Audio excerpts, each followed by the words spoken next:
কি নাম? আমাদের এটা হচ্ছে মোটা দাদা বলে আমরা এটাকে। মানে ফার্মের নাম কি? কৃষিবিদ। কৃষিবিদ গ্রুপ। কৃষিবিদ গ্রুপ। জি। এখানে মোটা তাজাকরণ কয়টা গরু আছে? এখানে এখন মোটামুটি 17 পিস গরু আছে, মানে ঈদের আগে আবার তো রোজা শেষ হবে, রোজার মাঝামাঝি অবস্থায় আমরা আবার গরু আনবো। এখানে গরুর খাবার দেন সকালে আর কোন টাইমে? সকালে আর বিকালে। সকালে 1 কেজি করে ভুসি, আর এই যে ঘাস কাটিছে এই ঘাসগুলো মানে প্রত্যেকটা গরু 20 কেজি হলে 20 কেজি কি শুধু সকালবেলাই? হ্যাঁ, সকালে 20 কেজি, বিকালে 20 কেজি, মানে 1 কেজি করে ভুসির সঙ্গে 20 কেজি করে ঘাস, এই দুই বেলাতেই, মানে দুই বেলা মিলে টোটালে 20-40 কেজি ঘাস হয়। একটা গরু? হ্যাঁ, একটা করে গরু। ও খাবে সকালে 20 কেজি আর হলো বিকালে 20 কেজি। 40 কেজি খাবে? 40 কেজি শুধু খাবে। ঘাস নাকি দানাদার সহ? মানে দানাদার সহ 42 কেজি করে খাবে। 42 কেজি করে খাবে? জি। ছোটগুলো তো সেম না? হ্যাঁ, ছোটগুলো এরকম 42 কেজি খেতে পারে?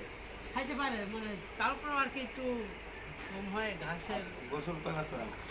সকালে একবার, এই যে মাত্র করালাম, আবার বিকালে একবার করালাম। 2বার গোসল করেন? মানে হ্যাঁ, 3বার আর কি। 3বার। আপনাদের এখানে গরু দেখাশোনা করার জন্য কয়জন আছে? আমরা মোটামুটি 2 জন আছি, আবার মানে গরু যখন রাখবো 4-5 জন লোক হবে। গরু উঠাবেন কবে? গরু উঠাবো মানে মোটামুটি এখনো 3-4 মাস পরে, মানে শীতটা পের হলে আর কি গরু আমরা আনবো। তো আপনারা শুধু মোটা তাজা করে নিলে এখন? জি। আর গরু লালন পালন করতে যে আপনারা কি কি সমস্যা মানে সম্মুখীন হয়েছেন? সমস্যা আর কি, এই যে শীতের মানে সামনে শীত আসছে তো একটু সমস্যা হবে আর কি, গরু একটু জ্বরে গেলে একটু সমস্যা আর কি, এই তাছাড়া আর বাড়তি আর কোনো সমস্যা আমাদের নেই। আচ্ছা। শীতের মাঝখানে একটু আমাদের সমস্যা হয়, গরু জ্বরে যাওয়ার পরে মানে রোগা হয়ে যায়, স্বাস্থ্য ঠিক থাকে না আর কি। পানি পরিষ্কার করার জন্য কোনো ব্যবস্থা রাখেন? হ্যাঁ, আছে, বাটি আছে, পানি আবার মানে যেখানে বাটি দিয়ে খেয়ে ফেলেন? আবার দেবো, সবগুলো সারি আবার পরিষ্কার করে পানি নতুন করে পানি দেবো। এখান থেকে 2-3 নম্বর ওই শেড পর্যন্ত টোটালটা এই শেডটা তৈরি করতে আপনাদের কেমন টাকা লাগছে?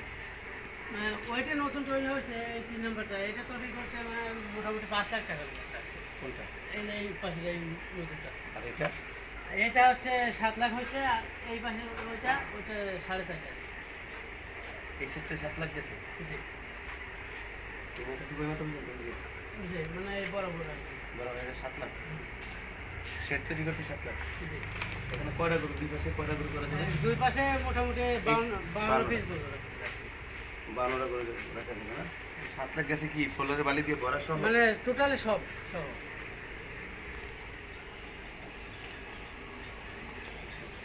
12টা গরু রাখা যাবে তো? এই পাশে 25টা 26টার মতো এই পাশে, তো? তো ঠিক আছে ভাইয়া, আপনার কথা ভালো আচ্ছা, লাগলো। ঠিক আছে। ঠিক আছে, ভালো থাকবেন। আচ্ছা, আসসালামু আলাইকুম। ওয়ালাইকুম আসসালাম।